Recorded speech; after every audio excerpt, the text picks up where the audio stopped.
Isan'ny noresahan'ny filoha Rajaonarymampianina tany Zimbabwe ny fiverenan'ireo sesitany politika any ivelany ka isan'izany ny filoha teo aloha Marc Ravalomanana. Tsy fantatra kosa hoe Rovino dia amin'ny fomba ahoana. Tsy nisy ny fihaonana teo amin'ny rotonta, tsy nahazo fanasana natrika ny fivorian'ny SADC ihany koa ny filoha teo aloha. Ny farany androany ny fihaonana an-tapon'ny SADC. Ebola andraisana fepetra manokana ny serana mpiara-manidina iraisam-pirenena sy ny serana tsambo eto Madagasikara. Izy ny fanamorana ny asan'ny tompon'andraikitry ny fahasalamana manara-maso ireo teratany vahiny miditra raha nambaran'ny Prime Ministra androany. Ny Prime Ministra izay nilaza ihany koa fa famoronana asa miisa roa hetsy no andrasana amin'ny fikarakarana asy na ny coton any Toliara.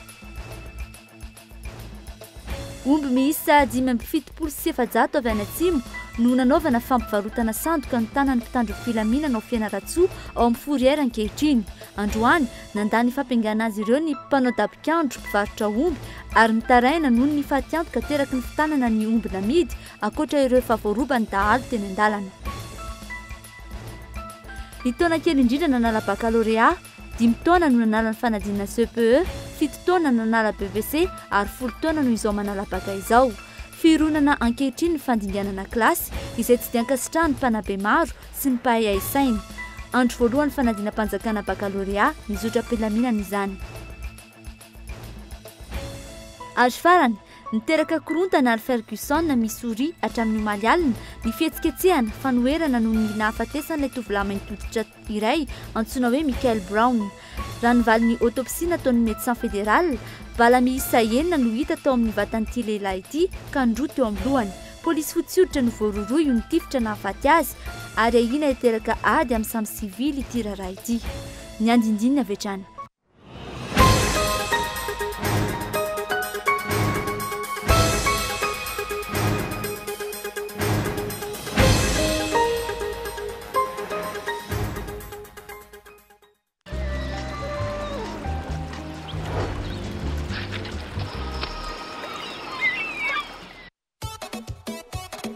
Zay tadiavinao, hitanao avokoa.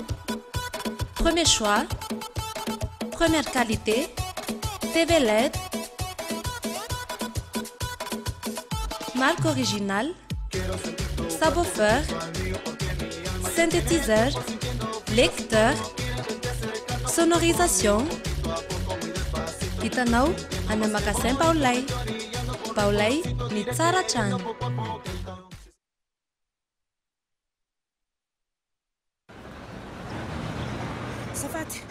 Lalao, inona vaovao fandehasanao zany? Manahoana andehanao re abonnement Canal Plus sao tsy mahita série eo. Vaty koa manaraka baolina dia sao taraiky eo. Fa maninona ry ianao no miambibisety? Miampita fotsiny dia efa vita ry abonnement. Ahoana? Hitanao ry izao misy prix de recharge Canal Plus. Raha vao mahita ray ohatrany io dia efa afaka amin'ny série abonné ao.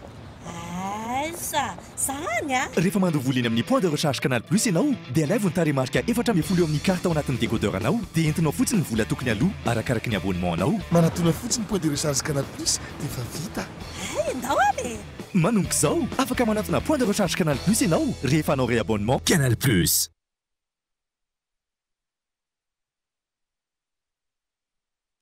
THB dia manolotra ho antsika. THB Tourmajunga vacances efatra ambin'ny folo sy roa arivo ny 28 sy 30 aogositra eo am-po.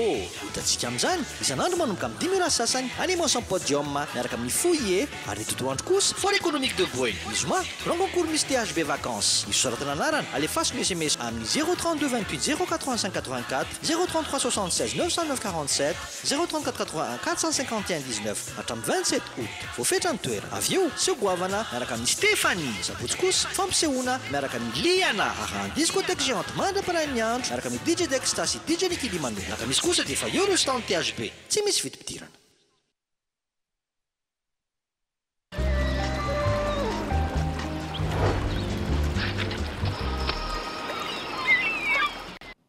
Dia mbola ampifaliana trano tompo klasy tompoko vavy no iarabananao any tokantrano any manaraka an'izao fampahalalam-baovao izao. Manasanao ary anaraka izany hatramin'ny farany. Ho mafisina hatrany ny fanaraha-maso ireo teratany vahiny miditra na eny amin'ny seranatsambo toy ny ao Toliara na amin'ny seranam-piaramanidina manoloana ny fampiaritahan'ny virus Ebola maneran-tany raha nambara ny Premier Ministre Cool Roger io arivo io. Hoentitra izy ireo amin'ny fanaraha-maso ny toromarika efa nomeny izay tokony hantra nanomboka androany ankilany mahakasika ny dian'ny tany Toliara. Fianakaviana anetsiny no ahazo tombony amin'ny fisokafan'ny orinasa mpikirakira asy na coton. Fanadadiana rahantsika amin'ny Niandro Randrianarso. Nanatanteraka fididiana tampoka tao amin'ny seranam-piaramanidina Ivato ny Premier Ministre no sady ministra ny fahasalamam-bahoaka amin'ny farany herinandro teo. Tao anatin'izany no nahitany fa maro ireo lesoka tokony harenina amin'ny fanaraha-maso ireo vahiny miditra eto amintsika amin'ny alalan'ny fiaramanidina. Voalohany amin'izany ny tsy firindran'ny fidiran'ireo vahiny ho savaina manoloana ireo mpiasa amin'ny fahasalamana. Eo ihany koa ny tsy fahampian'ny sakana. Ary farany ny fandavan'ireo olona manana maha izy azy toy ireo avy eo amin'ny orinasa goavany ny fisavana ataon'ireo mpiasa amin'ny fahasalamana. Manoloana ireo misy ny toromarika nomeny izay tokony hampiarina avy hatrany manomboka androany. Le karazana couloir de contention zany ny olona raha vao miditra amin'ny aéroport satria ny olona miditra ao zany dia betsaka loatra dia tonga dia mandeha ety amin'le première ligne zany hoe première ligne voalohany zany dia ny mpitsabo. Tsy ampy zany le barrière fa ho ampinay le barrière première ligne fa raha za miverineny ka mbola tsy misy an'izany dia mety ho tezitra angamba. Tsy tao amin'ny seranam-piaramanidina ihany no diana tampoka ihany koa ny tao amin'ny seranantsambon'ny Toliara. Na dia tsy misy mpandeha mifamezivezy ary ny ao amin'ity seranana ity mety hitondra ny aretina Ebola ihany koa ireo mpitatitra mpanamory samby ireo raha ny nambaran'ny Premier Ministre. Isany araka izany ny fanaraha-maso ataon'ireo mpiasa amin'ny fahasalamana mahakasika ny dian'ny tany Toliara hatrany. Olona maherin'ny hetsy no ahazo asa amin'ny alalan'ny fisokafan'ny orinasa mpikirakira asy na coton. Le usine farany lehibe voalohany lehibe eto maneran'izao tontolo zao momba ny fikarakarana ny asy zany coton zany ao Toliara ampiasa olona 200 000 emplois no créen'izany zavatra zany na dia Toliara manontolo angamba mety hiasa ao dia mety résolu mihitsy zany ny problèmany momba ny chômage any Toliara momba an'iny. Nambaran'ny Premier Ministre ihany koa fa tsy azo heverina ny sin'ny fianan-tsasatry ny gouvernemanta amin'ity taona ity no ireo asa marobe miandry azy ireo. Efa lava ihany koa ny fianan-tsasatra nandritra ny tetezamita. Eo amin'ny pejy fahasalamana tsy misy ahina aloha hatreto eto Madagasikara na dia malaza ny Afrika sy manomboka ary Atseropa aza ny aretina tazo mahery vokatry ny virus Ebola. Na izany azy fantatra fa tsy voahaja ny fenitra ara-pahasalamana tokony ho napetraka teny Ivato araka ny toromarika ny ministra ny fahasalamana ny Premier Ministre Cool Roger izay fantatra fa nidina tampoka nanao fizahana teny Ivato ny farany herinandro teo. Androany kosa rety etsy anivon'ny hôpitaly Befilatanana fa nisy olona voan'ny gripa mahery vaika no raisina sy notsaboina teny amin'ny hôpitaly Befilatanana. Araka ny loharanom-baovao iray azo teny an-toerana tsy mbola fantatra mazava ny soritra retana nanjoan'io marary iray io izay rehefa misy itoviny amin'ny gripa mahery H1N1 raha ny soritra retina. Niteraka panika nandritra ny fotoana lavalava teny an-toerana ity trangana retina mampiayay tao Befilatanana ity androany. Sarotra nahazo ny antsipiriam-baovao noho ny mahasaripady ity resaka fahasalamana ity iteraka akany toy izany kosa ny mpanao gazety ny Cool Rahampitso. Roa andro mialoha ny 20 Aogositra voalaza fa tokony siny ny fampihavanana ihaonana ireo filoham-panjakana efatra teo aloha sy ny filoha ankehitriny eto Madagasikara. Hatreto tsy misy tokotany ny momba ny fiverenan'ny Ravalomanana Marika. Somary mangina raha teo ity farany tatoato na dia nandrasana aza ny fanambarana avy aminy tetsy amin'ny Magrony sabotsy farany teo tany amin'ny fivorian'ny SADC tany Zimbabwe ihany koa takona tanteraka ity farany. Fanadiadina. Raha ity filazan'ny gazety Aterineto digitalcongo.net ity dia isan'ny noresahan'ny filoha Rajaonarimampianina tany Zimbabwe ny fiverenan'ireo sesitany politika any ivelany ka isan'izany ny filoha teo aloha Marika Ravalomanana. Tsy fantatra kosa hoe Rahovina dia amin'ny fomba ahoana. Ny azo antoka tsy nisy ny fihaonana teo amin'ny rotonta tsy afaka namonjy ny fivorian'ny SADC noho ny tsy mbola fahazon'ny pasporiny ary tsy nahazo fanasana hanatrika izany raha teo i Marika Ravalomanana na dia fanao ny aza nandritra ny tetezamita ny nanatrika ny fivorian'ny SADC tahaka ity ny farana androany ity. Azo ambara araka izany fa adininy SADC tanteraka i Marika Ravalomanana ankehitriny. Ity farany izay vao nampiakapeo tamin'ny fitondrana Rajaonarimampianina vao tsy ela akory izay. Tsikaritra ihany koa tatoato fa misy tsy fifankazahoana eo amin'ny Atoko Tim sy ny Akolafy Ravalomanana. Nilaza ny filohan'ny repoblika tamin'izy miverina avy any États-Unis fandray tanana ny fampiavalam-pirenena.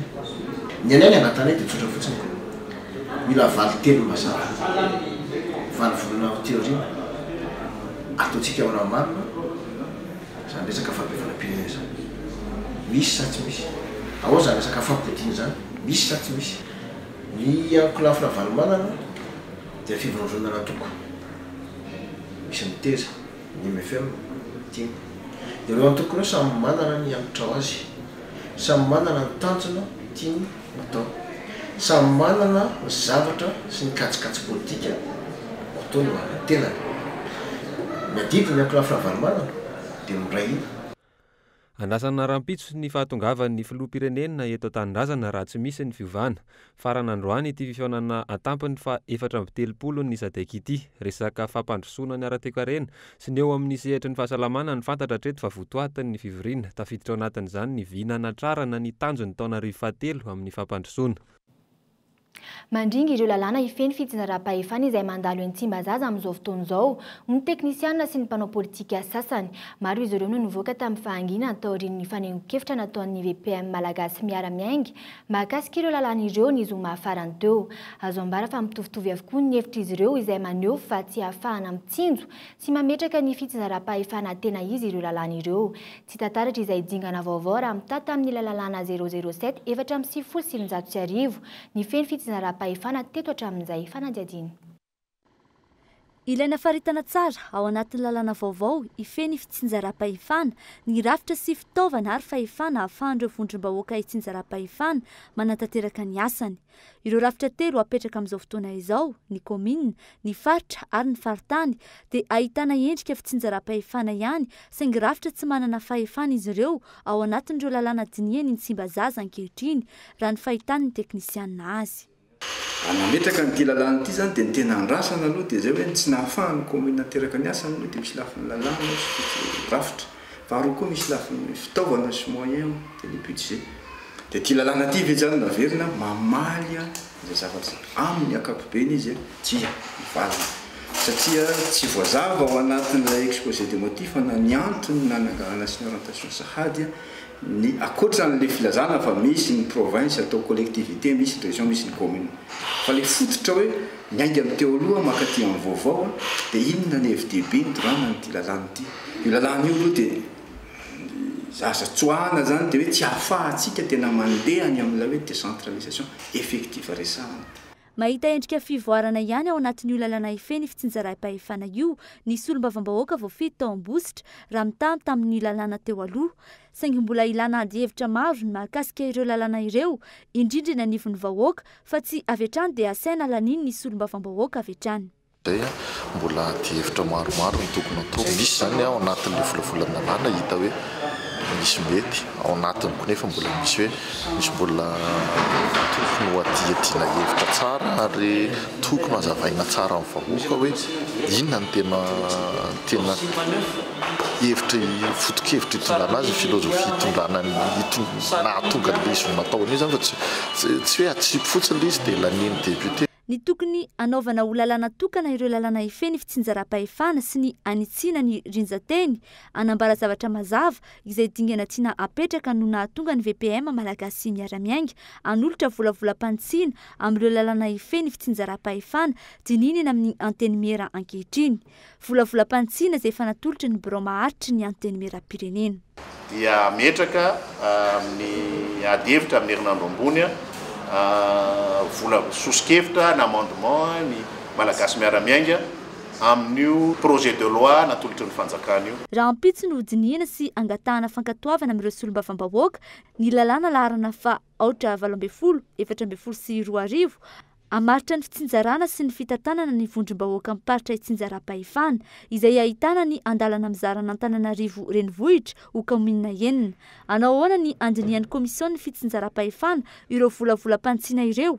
Mbola anao fantsiana ihany koa ve ny fivoriam-be na ny séance plénière sa ho lasa kovavany toy ny hitatreto no betsaka mandritry ny fandaniana io lalàna io? Ka hitsahatra ny resaky ny mpitazana amin'ny hoe mandalo fotsiny toy ny taratasy arotsaka ny amin'ny positra ny lalàna tolotry ny gouvernemanta ao Tsimbazaza. Ijory tsy ho ela ny haute cour de justice ho ny ministra ny fitsarana androany tokony anatraika efa 7 taona ireo mpikambana ao anatin'ny filan-kevitra ambonin'ny mpitsara rakely indrindra raha ny voarakitra ao anatin'ny volavolan-dalàna natolotry ny gouvernemanta. Miendrika fanilikiliny izany raha nambaran'ny syndika andreo mpitsara eto Madagasikara. Sosikevitra arosiny araka ny amerana ny traikefan'ireo kandida ho 5 taona nandalo tamin'ny fivoriana tsara mpitaona androany ny volavolan-dalàna momba ny filan-kevitry ny mpitsara. Fanadiadiny. Andin'ny fito no nasimpanovana tao anatin'ny volavolan-dalàna mikasika ny filan-kevitry ny mpitsara izay natolotry ny gouvernemanta raha oharina tamin'ny lalana fehizoro laharana fa 7 bara 8 izay nivoaka tamin'ny volana janoary 20 lasa miaentitra ireo fepetra takina amin'ireo mpikambana akoatra ny fananan'izy ireo fitondratena mendrika tsy tokony efa niakatra kodisy ihany koa izy ireo notsipian'ny andin'ny fafito ihany koa fa tsy tokony mpikambana ao anatina toko politika izy ireo ary tsy afaka milatsaka hovidiana amina fifidianana hafa mandritra ny fepitaona iasany. Nisy fiovana ihany koa teo amin'ny traikefa takina amin'ireo mpikambana ireo. Taloha zany tsy nasiana fepetra zany ny ancienneté de service dia amin'izao zany napetraka ho 7 taona satria araky ny fanazavana ny CSM no sehatra iray hitantana ny carrière-ny mpitsara hitsara ny mpitsara raha sendra misy adisona. Nitsipaka tanteraka izay famerana ny traikefan'ireo mpikambana ao amin'ny CSM izay ny syndicat-ny mpitsara eto Madagasikara. Mpitsara eo amin'ny 100 eo izany hoe ireo izay nivoaka nanomboka tamin'ny taona 2014 no tsy anana solotena raha lany any amin'ny anteny meram-pirenena ilay volavolan-dalàna natolotry ny gouvernemanta. Sosikevitra rosin'izy ireo ny amerana ny traikefa ananan'ireo mpikambana ao amin'ny CSM traikefa eo amin'ny 5 taona eo. Akoatran'izay, tsy mbola hitataratra ny fahaleovantena ny fitsarana raha ny voarakitra ao anatin'ny volavolan-dalàna natolotry ny gouvernemanta. Zavatra manelingelina tsy izaho ihany fa ny rehetrarehetra eo amin'ny fahaleovantena ny fitsarana ny fisiany exécutif izay eo ambonin'io organe mitantana ny asan'ny tsara io satria ny président, ny ministra ary ny premier président, le procureur général, la Cour suprême, membre d'office, ni président de la République, si le ministre n'est pas fait la membre en exécutif. Mikasika ny fametrahana ny haute cour de justice, efa tsy ho ela intsony ny fametrahana izany raha nambarany ministra ny fitsarana androany. Ny haute cour de justice efa validation zao no atao gamba ny réunion ndray mandeha sisa dia aroso any amin'ny conseil des ministres, conseil de gouvernement amizay le izy dia manaraka amin'ny processus. Lany teny amin'ny anteny meram-pirenena androany arivo ny volavolan-dalàna mikasika ny filan-kevitra ambony ny mpitsara. Solombavam-bahoaka misy 570 nandany azy nisy ny fahanovana natao. Voatazana kosa ny tsy maintsy ananan'ireo mpitsara ilatsaka hovidiana ao anatin'ny CSM traikefa 7 taona rakely indrindra. Niverina mondy ny asa ny maraina io ireo mpiasany tokony atao amin'ny orinasa siramana Namaki araka ny vaovao iray avy any an-toerana. Nahita marimaritra iraisana ihany ny tompona andraikitry ny orinasa sy ireo solotena vitsivitsy tamin'ireo mpiasa miisa 700 sy ny mpiasan-tselika mahatratra 750 izay miasa ao amin'ny ity orinasa ity manomboka ny taona 2024 niverena ny orinasa niodina indray. Fanadiadiny. Raha patsihivina ny fiandohan'ny herinandro lasa teo no nanomboka ny tokona ny mpiasan'ny orinasa sirama sy ny vadiny tany Namaki nitakiny analana amin'ny toeran'ny directeur d'usine iray ao amin'ity orinasa ity. Tsy nitovy hevitra tamin'ireo mpiasa nefa ny tompona andraikitra mitantana ny orinasa ka nienjandroa ny tady. Ny taona 2024 nandritry ny fotoana ny tetezamita no nanaovana fifanarahana tamin'ny orinasa sinoa iray, fifanarahanam-pitantanana location gérance ny orinasa sirama Namaki, sirama Ambilobe ary ny siranala Morondava. Ankehitriny, 2 alina taona latsaka kely isa-taona ny siramamy ary mahatratra 503 metatra toratelo ny toaka vokary ny orinasa. Aondrana avokoa ny siramamy vokary ny orinasa sirama Namaki sy sirama Ambilobe amin'izao fotoana izao. Zava-dehibe ho an'ny toe-karena malagasy ny fihodinan'ny indostria eto an-toerana ankehitriny manoloana ny fanamby napetraky ny fitondrana amin'ny famoronana asa iray etsy isan-taona. Antony izay nahatonga ny tompona andraikitra eo anivon'ny ministeran'ny indostria nitarika ny fifampidiniana sy ny fanelanelana ny tamin'ity raharaha fitokonana tany amin'ny sirama Namaki ity ny faran'ny herinandro lasa teo. hita fampanao gazety ministry ny indostria araka ny loharam-baovao azo tena anivo ministera ity raha ampitso anome fanazavana mahakasika ity raharaha sirama ity sy ny fanarenana ny indostria amin'ny ankapobeny eto Madagasikara. Eo amin'ny lafiny fampianarana kosa indray, ny afaka ny fanadina baka tamin'ity taona ity, 10 taona, io no zany indrindra amin'ireo mpanala baka, raha toa ka raika amin'ny 70 taona kosa ny lehibe indrindra. Mampametra-panontanian'ireo mpanabe ny fisian'ny mpakabaka izay sokajian'izy ireo, mbola tena ankizy kely tokoa. Androany no nanomboka ity fanadina-mpanjakana ity ho an'ny sokajy ankapobeny fanadihadiny. Amin'ny ankapobeny, lamina ny andro voalohany ho an'ny fanadina-mpanjakana baccalauréat androany. Raha ho an'ny fobe mpanadinana teto amin'ny lycée Jules Ferry nanotaninay, 770 ny isan'ireo mpiadina, 7 ny isan'ireo mpianatra tsy tonga ary tsy nisy ny olana. Nanomboka ara-dalàna ny lamina tsara ny fanombohana, tsy nisy ny olana fa nanomboka ara-potoana daholo izay rehetra.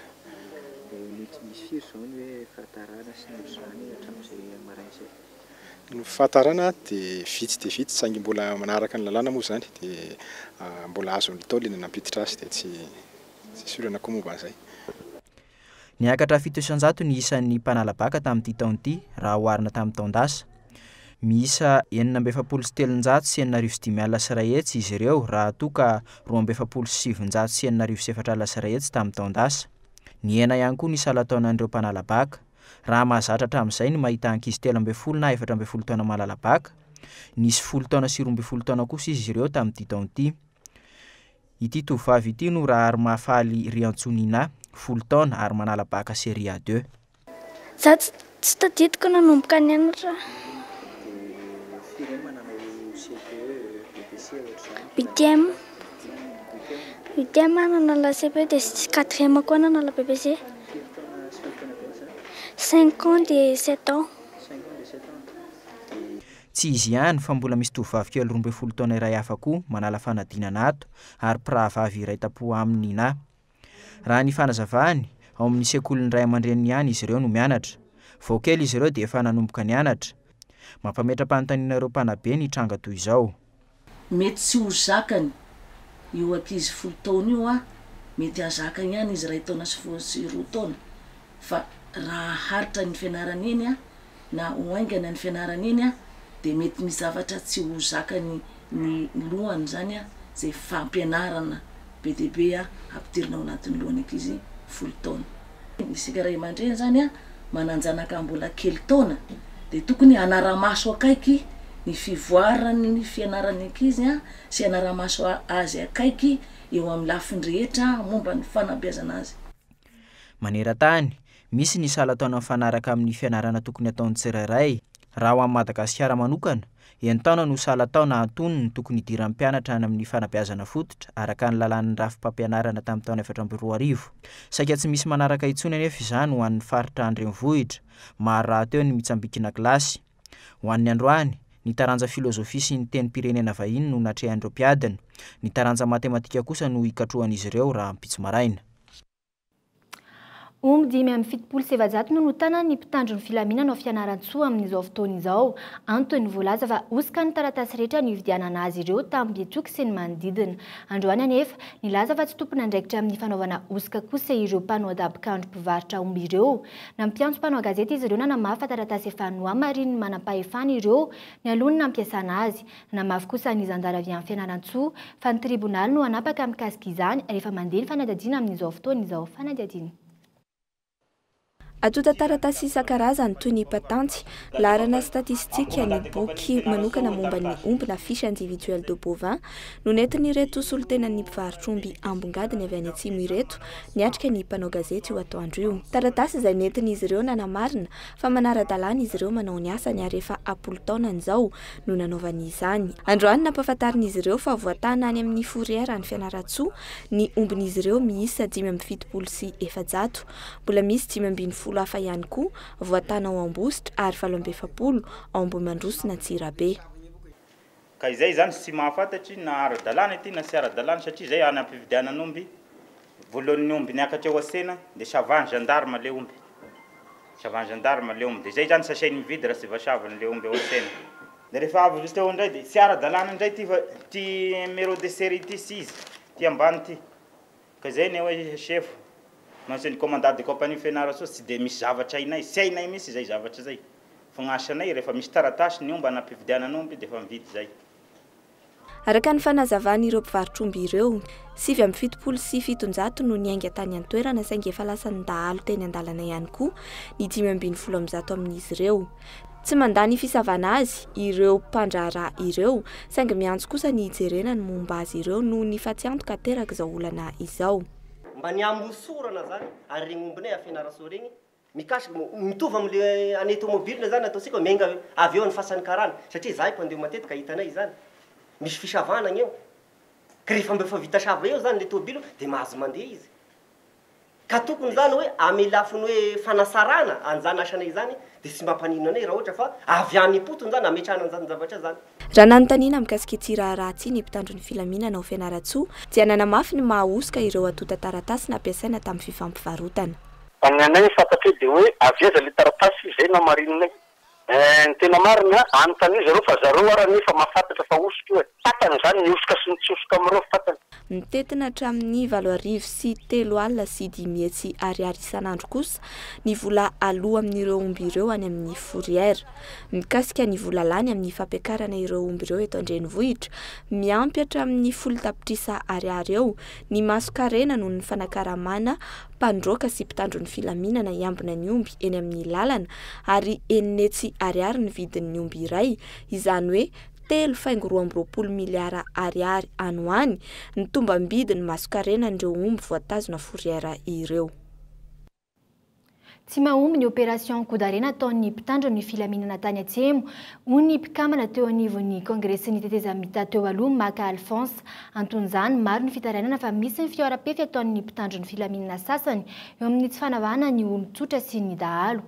Nilaza ny mifanohatra amin'izany kosa ny zandarmaria pirenena omaly fantatra fa efa vonona sahady ny opération Andiany faharoa izay mitetina 570 tapitrisa ariary. Fanadiadina.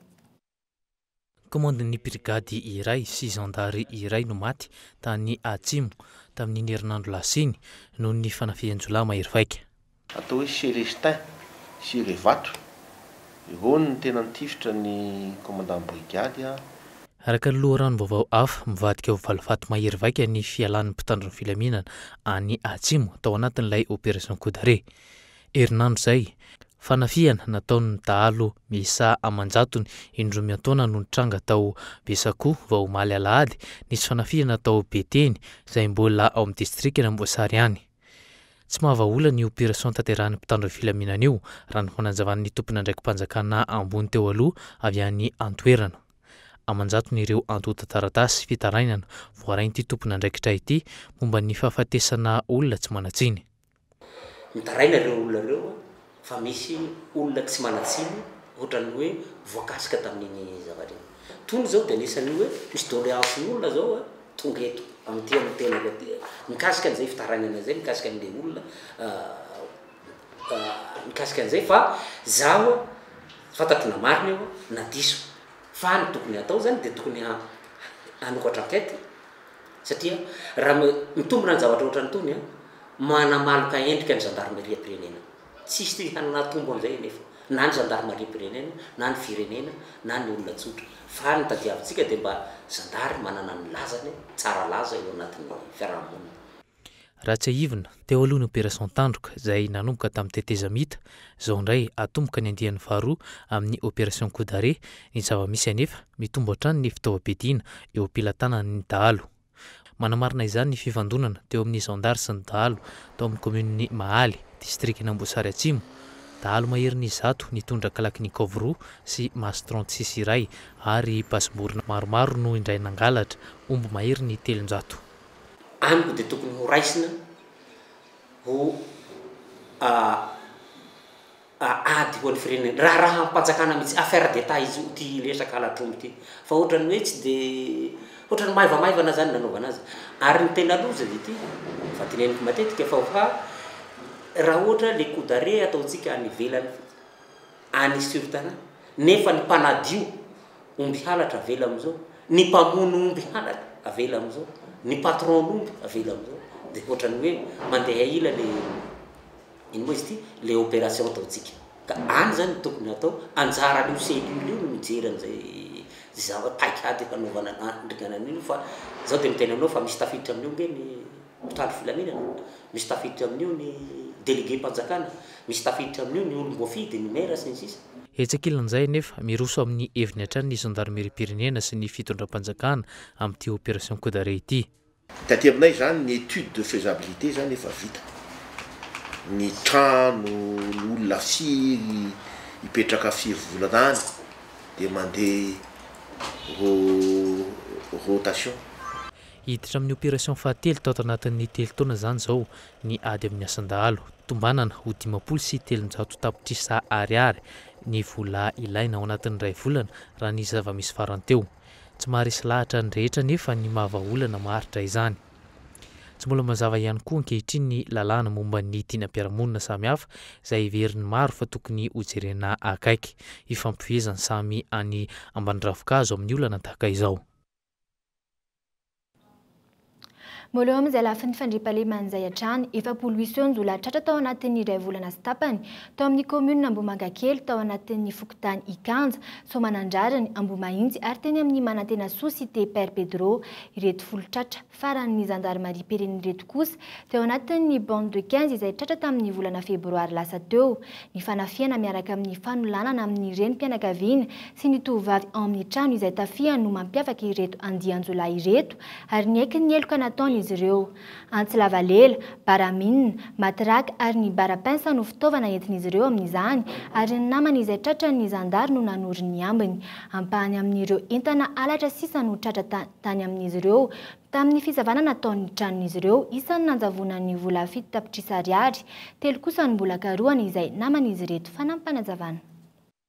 Tena mampitaraina ny vahoaka mihitsy zany ireo asany reto jiolahy voatratra manaraka reto satria misy ny fanafiana amin'ny takarivariva amin'ny enina sasany amin'ny fito misy ny amin'ny sasakalina misy ny amin'ny andro atoandro be nanahary zao ny sasany misy moa ny zaza entre 12 ka hatramin'ny 15 taona le antsoina hoe forosy taty amin'ny fokotanina Ambomahitsy misy ny alatra fanendahana fanolanana ny anelakelan-trano amin'ny andro arivariva amin'ny enina sasany amin'ny fito izay ataon'izy ireo ary misy ihany koa ny tena ataontsika hoe asan-jiolahy mavaivay fa amin'ny basy moa zany tamin'ireto olona reto dia tsy mbola nisy.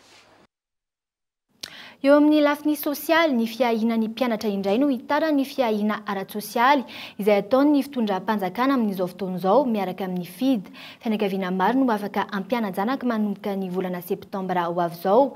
Fiara-miasa izay hihitatra manerana ny Madagasikara amin'ny taona ho avy. Fanadihadiana rahantsika amin'ny Andro Andrianarso. Tedi-bola enina tsiray tapitrisa dolara ankirakirain'ny fianakaviana maherin'ny 5,000 manomboka ny volana septambra ho avy izao. Ao amin'ny distrika Betafy no hitsongan'ireo mpahazo tombotsoa izay ho farita amin'ny fiarahamonina miaraka amin'ny fanamarinan'ny FID. Iray alina hatramin'ny 2 alina ariary isam-bolana isaky ny fianakaviana arakaraka ny isan-jaza no omena azy ireo amin'izany. Isan'ny fanaraha-maso ataon'ny FID. Ny vahoaka ihany amin'ny andininy voalohany no mamantatra hoe izy ireo namany tena ao anatin'ny fantrana. Misy fanamarinana somary siantifika kokoa atao hoe PMT entina hanamarinana zavatra voalazan'ny zareo ireo. Amarinina na tena mianatra tokoa le zaza ary mahafeno 80 isan-jato amin'ny isan'ny andro tokony iarahany ao anatin'ny volana iray. Isaky ny feno ny 80 isan-jato dia azon'ny anjara volany mba azon'ilay tokantrano zany manana fidiram-bola heverina fa sahaza. So amin'ny distrika Betafy hitatra manerana Madagasikara ity tetikasa fanatsarana sosialim-bahoaka ity izay aharitra 3 taona. Misy ihany koa fiara-miasa FID amin'ny ministera fahasalamam-bahoaka sy ny ONN amin'ny fiahiana ara-pahasalamana. Satria manampy an'izy tena mitady fanampiana zareo ary tsy ny olona manomboka amin'ny Betafy hitanareo teo kanefa tsy ao ihany zany no atao fa fanombohany fotsiny fa tsy maintsy manomboka quelque part moa tsy hoe tonga dia Madagasikara manontolo fa en 2015 mety ahitatra amin'ny Madagasikara manontolo misy le izy mba zay olona rehetra tokony ahazo ny fanampiana dia tsy maintsy ahazo ny fanampiana. No tanterahina androany ny fanaovatso ny mpiara-miasa 3 teo amin'ny FID sy ny ministera ny fanabeazam-pirenena, ny ministera ny fahasalamam-bahoaka ary ny ONN. ao anatin'ny tetikasa persapsy izay vatsian'ny banky iraisam-pirenena izany volo izany ny banky iraisam-pirenena izay 2 taona izao no niara-niasa tamin'ny fidy. Milamindamina ny ao Mahajanga ankehitriny taorian'ny fandorana trano sy ny fandrombana mpivarotra voalaza fa nataon'ny mpianatra tany an-toerana tamin'ny fiandohan'ny herinandro lasa teo. Saika mifanohatra trany anefa ny vaovao miainga avy any an-toerana momba ny zava-misy ao amin'ny Université any Mahajanga. Nezahana kosa ny hoe ny vaovao marina no entina amintsika eto amin'ny Kultivy FM. Isan'ny nampametra-panontaniana ny mpanara vaovao ny fanendrena ny folopy solo-toerana tao amin'ny Université any Mahajanga. Taoriany nanesorany ny profesora Rabesa Zafera Antoine. Tsy ny fomba sy ny antony nanesorana ny profesora Rabesa Zafera Antoine ihany no tsy mazava ny mpanara-baovao. Mbola nampametra-panontaniana ihany koa ny fomba nanesorana filohan'ny université mpisolo-toerana dia ny profesora Andriana Setra Erlistina. Araka ny didim-pitondrana avy amin'ny ministera nanendry azy ny 12 Aogositra lasa teo, izy no miantoka amin'ny fampandehanan-draharaha ao amin'ny université mandra-piandro ny fametrahana ny komity vonjy-maika isahana izany. Ny ampitsiny io anefa, tonga indray ity didim-pitondran'ny ministera ity nanala azy tamin'izany toerana izany no ny antony tsy mazava ihany koa. Nandefa email ny responsable tany amin'ny ministera milaza fa nisy rapport tonga tany amin'zareo ka voatery zareo tsy maintsy misitona io fanendrena io fa tsy lilitsofina ve no andeha entina anapahana na anivana anistonana ny décision efa napetraka ao anatin'ny 420 ora. Lasa ohatran'ny kilalaon-jaza le zavatra misy amin'izao fotoana izao eto amin'ny Université ny Mahajanga ary mampalahelo ny toe-javatra ohatran'izany satria tsy hitondra fahatoniana na fitoniana na filaminana mihitsy eto amin'ny université ary eto amin'ny tanàna ny Mahajanga ny zavatra ohatran'izany. Tsy voafehin'ny tompon'andraikitra sasany ao amin'ny ministera ve ny asany. Tsapa fandraisina noho ny amehany ity didim-pitondrana faharoa nanala ny filoha mpisolo-toerana ity. Zara raha voasoratra ihany koa izany, tsy fantatra na adino na ahoana fa tsy voasoratra ao anatin'ilay taratasy akory ny didim-panjakana ahafahana manao ny fihetsika toy izao analana tompon'andraikitra vao avy notendrena an'io malina io. Ankehitriny, ny finan-kevitra siantifika manana fahefana feno afaka mandray ny fanapahan-kevitra amin'ny université raha fanazavan'ity filohan'ny université nandritra ny 420 ora ity ary mikatso ny fampianarana. Ireo olona ireo dia olona voafidy ara-pomba demokratika na izy voafidy na izy notendren'ny filohan'ny université ary ny anterenen'ny conseil d'administration dia noho izay dia afaka mitondra ny tenin'ny mpampianatra olona amin'ny conseil scientifique ireo satria ny texte zany tena tsy mipetraka mihitsy ny antony nanalana anazy zany tsy ara-drariny loatra ary tsy ara-dalàna dia izay no mahatonga ny hoe atsahatra aloha ny fampianarana. Etsakilan'izay ho an'ny mpianatra mandeha ny fampianarana hoy ny mpianatra sasany. Maro amin'izy ireo mifantatra fa tsy samy voaka ny université ao Ambondrona noho ny hoe andrasam-ponina sy mivarotra izay voaroba tamin'ny herinandro lasa teo tao anatin'ireny fidinana an-dalambe nataon'ny mpianatra ireny. Dia mangataka amin'ny fitondram-panjakana mba ametraka amin'ny faran'izay aingana ny comité intermédiaire de direction ary ny fampianarana na zany na tsy zany efa misy ny mandeha ary efa mpampianatra maromaro no manao zany matière zany. Andrasana fivoaran-raharaha ny université any Mahajanga. Hatreto tsy mbola mijoro ny komity vonjy-maika hitondra ny université ary milaza ny tsy hanao fampianarana intsony ny fikambanam-ben'ny mpampianatra raha tsy hita ny vahaolana. Etsakilan'izay fantatra fa mizarazara ny hevitry ny mpampianatra mpikaroka mivondrona amin'ny syndicat CSS amin'ity raharaha ity. Mikasika ireo vaovao avy any ivelany kosa indray miteraka korotana ny Ferguson Missouri hatramin'ny Omalial ny fihetsiketsehana fanoherana noho ny nahafatesany tovolahy mainty hoditra iray antsoina hoe Michael Brown raha nivalin'ny autopsie nataon'ny médecin fédéral bala miisa 9 no hita tao amin'ny vatan'ity lehilahy ity ka ndroa teo amin'ny lohany. Polisy fotsy hoditra no voaroroy onitifitra ka nahafaty azy ary ahina hiteraka adiny samy sivily ity raharaha ity. Fanadadina eo amin'ny sarin'ny France 24. Mahery vaika ankehitriny ny fihetsiketsehana mitranga ao amin'ny fanjakana Missouri omaly alina. Pobas, cocktail molotov sy gaz lacrymogène no ny famaly teny amin'ny arabe nandritra ny fifandonana teo amin'ny tandrony filaminana sy ireo mpanao fihetsiketsehana. Raha nipetraka nanomboka ny asabotsy alina teo ny couvre-feu nataon'ny gouvernora ao Missouri nanomboka ny sasakalina ny tanjozotra miandamiambavy ireo mpitokana miaraka amin'ny ankizy hiazom-birao amin'ny tandrony filaminana omaly alahady alina. Antony ny fanoerana ny famoahan'ilay oronan-tsary nahitana ny Michael Brown farany niantsena tao amin'ny trano fivarotana iray. Io no niteraka ny fahatezena ireo mpiarana zon'olombelona sy ny fianakaviana. Ny asabotsy lasa teo mpitokana 5 no efa nitana mpitandro filaminana manoloan'ireo mpitokana maherin'ronjato isa. Ny iray tamin'ireo mpitokana tamin'ny fotoana io no naratra mafy, ny tifitra izay tsy fantatra mazava no ny avindy. Naneho ny heviny kosa androany ny gouvernora ny Missouri ary nilaza fa tsy tompon'antoka tamin'ny famoahana ity oronan-tsary ity ny fanjakana ary tsy rary ny famoahana izany. Raha tsy ahivina 9 andro 7 aogositra mialoha izao no namonoana ilay mpitandro filaminana fotsy hoditra iray any ity tanora mainty hoditra 12 taona ity. Lasa resaka ny mainty sy ny fotsy ny raharaha taorian'izay. Raha ny fanadidina natao fifamaliana teo amin'ilay mpitandro filaminana teny amin'ny lalana no niteraka ny disadisa ka nefara tamin'ny fitifirana azy izao. Araka nambaran'io mpitandro filaminana 20 minitra mialoha izao hita nangalatra finosana sigara tao amin'ilay fivarotany Mikaela ka antony samborana azy.